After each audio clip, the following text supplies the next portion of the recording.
Hello class 10th के student, आज हम स्टडी करेंगे बेकिंग सोडा, जिसका केमिकल नेम क्या है? Sodium hydrogen carbonate. ये आपके केमिस्ट्री में इंपॉर्टेंट टॉपिक है। इससे क्वेश्चन शॉर्ट भी आते हैं और लॉन्ग भी आते हैं।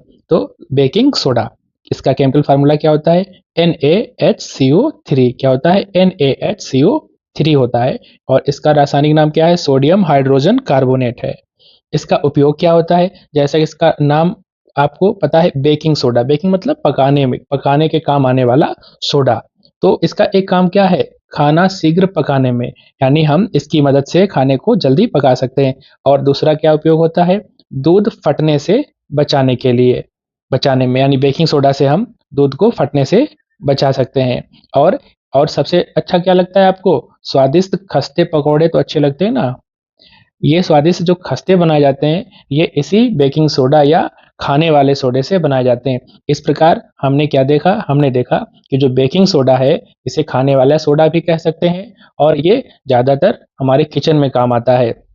अब एग्जाम में आस्क करेंगे कि इसके निर्माण की विधि क्या है, प्रिपरेशन के लिए क्या मेथड होता है प्रयोगशाला में। तो आप लिखेंगे कि प्रयोगशाला में इसका निर्माण सोडियम क्लोराइड, जल, कार्बन डाइऑक्साइड और अमोनिया की मदद से किया जाता है। आपको इस रासायनिक समीकरण को प्रैक्टिस करना पड़ेगा, तब ही आपको ये लर्न हो पाएगा। और हमें जब इनकी अभिक्रिया होती है तो हमें क्या प्राप्त होता है?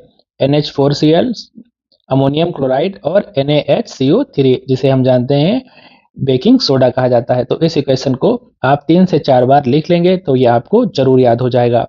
अब इसके बाद में हम देखते हैं कि इसके गुण, इसकी प्रॉपर्टीज को, गुण में हमें इसके भौतिक गुण और इसके रासायनिक गुणों को हमें देखना होगा। तो भौतिक गुण में आप क्या लिख देना? आप लिख देंगे कि यह सफेद रंग का क्रिस्टलीय पदार्थ होता है। जैसा कि डायग्राम में थोड़ा सा देख सकते हैं आप, ये कैसा है? सफेद रंग का क्रिस्टलीय पदार्थ होता है।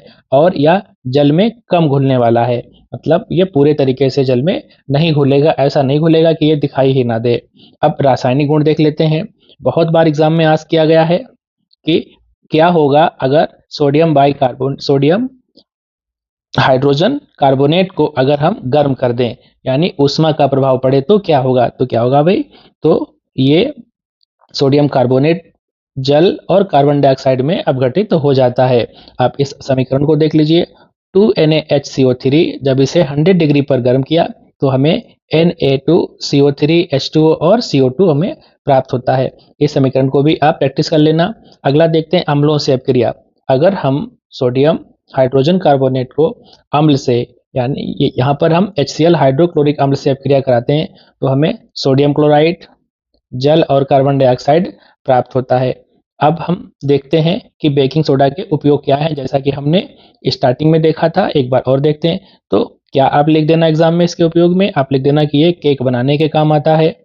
अग्निशमन में, यानी जो आग बुझाने वाले जो यंत्र होते हैं उनमें भी इसका काम आता है, इसका उपयोग किया जाता है। दूसरा, पेट की अम्लता कम करने में और कोल्ड ड्रिंक को बनाने में भी इसका उपयोग किया जाता है। इस प्रकार आपने अपने एक इम्पॉर्टेंट टॉपिक बेकिंग सोडा यानी सोडियम हाइड्रोजन कार्बोनेट को कवर किया है। आप इसे नोट कर लेना और लर्न कर लेना।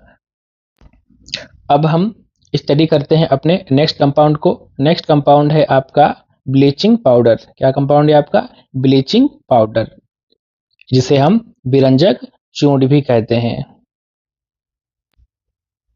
विरंजक चूर्ण भी कहा जाता है। अब विरंजक, जैसा कि नाम से पता चल रहा है, विरंजक मतलब रंग को उड़ा देने वाला पदार्थ। ये ऐसा पदार्थ होता है जो रंग को उड़ा देता है। तो से देखते हैं सबसे पहले कि प्रयोगशाला निर्माण, यानी प्रयोगशाला में इसे कैसे बनाते हैं। प्रयोगशाला में इसे बनाने के लिए शुष्क बुझे चूने की क्लोरीन से अभिक्रिया कराते हैं, तब हमें ब्लीचिंग पाउडर प्राप्त होता है। रिएक्शन देखते हैं। CaOH का whole twice plus Cl2 equal to CaOCl2 plus H2O। ये समीकरण आपको लर्न कर लेना है। एग्जाम में इसको आप राइट कर दें, आपको पूरे मार्क्स मिल जाएंगे ब्लीचिंग पाउडर को प्रयोगशाला में बनाने के क्वेश्चन में। अब हम देखते हैं विरंजक चूर्ण ब्लीचिंग पाउडर के भौतिक गुण कौन से हैं। अब भौतिक गुण में क्या है? ये कैसा है? यह पीला सफेद रंग का चूर्ण है और इसमें क्लोरीन की तीखी गंध आती है, और यह जल में अल्प विलेय है और दूधिया रंग का विलयन देता है। ये इंपॉर्टेंट कुछ है इस और इजी हैं, आप इन्हें आसानी से याद कर सकते हैं। अब जरा रासायनिक गुण देख लेते हैं।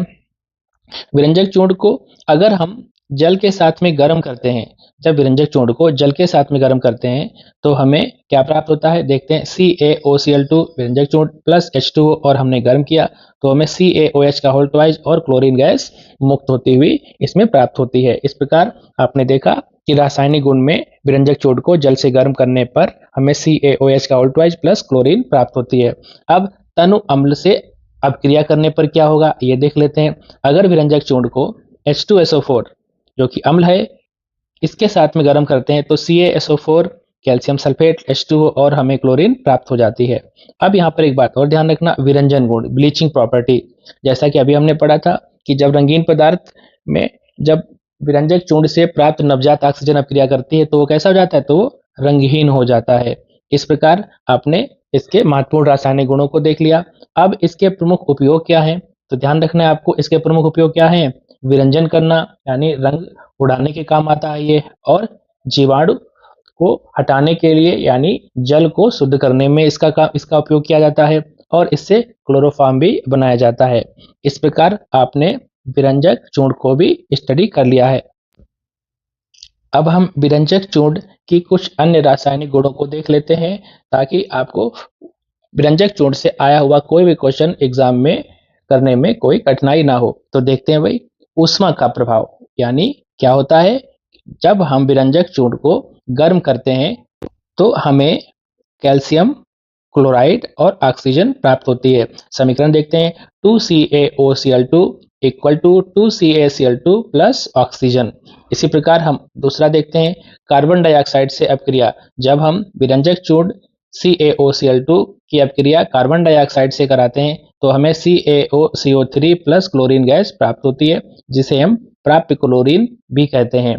तनु अम्ल के आधिक्य से अपक्रिया, अगर हम विरंजक चूर्ण के तनु अम्ल के अधिक मात्रा के से अपक्रिया कराते हैं तो हमें क्या प्राप्त होता है, तो हम देखते हैं। जब हम इसके अधिक से अपक्रिया कराते हैं तो हमें CaOCl2 plus H2SO4 equal to CaSO4 plus H2O और Cl2 में प्राप्त होती है, ये प्राप्य क्लोरीन होती है। अब यहाँ पर एक और बात आपको ध्यान देनी है, तनु अम्ल की अल्प मात्रा से अपक्रिया। अभी जो हमने देखा था वो क्या था, वो तनु अम्ल के अधिकता में अपक्रिया थी। अब हमें क्या देखना है, अब हमें इसकी अल्प मात्रा में अपक्रिया होगी तो क्या होगा, तब हम क्या प्राप्त करेंगे, हम देखते हैं 2CaOCl2 प्लस H2SO4 और CaCl2 calcium chloride plus 2HOCl जिसे हम हाइपोक्लोरस अम्ल कहते हैं। अब ये इंपॉर्टेंट रिएक्शन है, यानी जब तनु अम्ल की अधिकता में अपक्रिया होगी तब हमें प्राप्त क्लोरीन प्राप्त होती है, और जब विरंजक चूर्ण की अपक्रिया तनु अम्ल की अल्प मात्रा में होगी तब हमें हाइपोक्लोरस अम्ल प्राप्त होता है। और आप जानते हैं कि ये जो हाइपोक्लोरस अम्ल होता है यही अपघटित होकर हमें नवजात ऑक्सीजन देता है, और यही नवजात ऑक्सीजन रंगीन पदार्थ को रंगहीन पदार्थ में बदल देता है।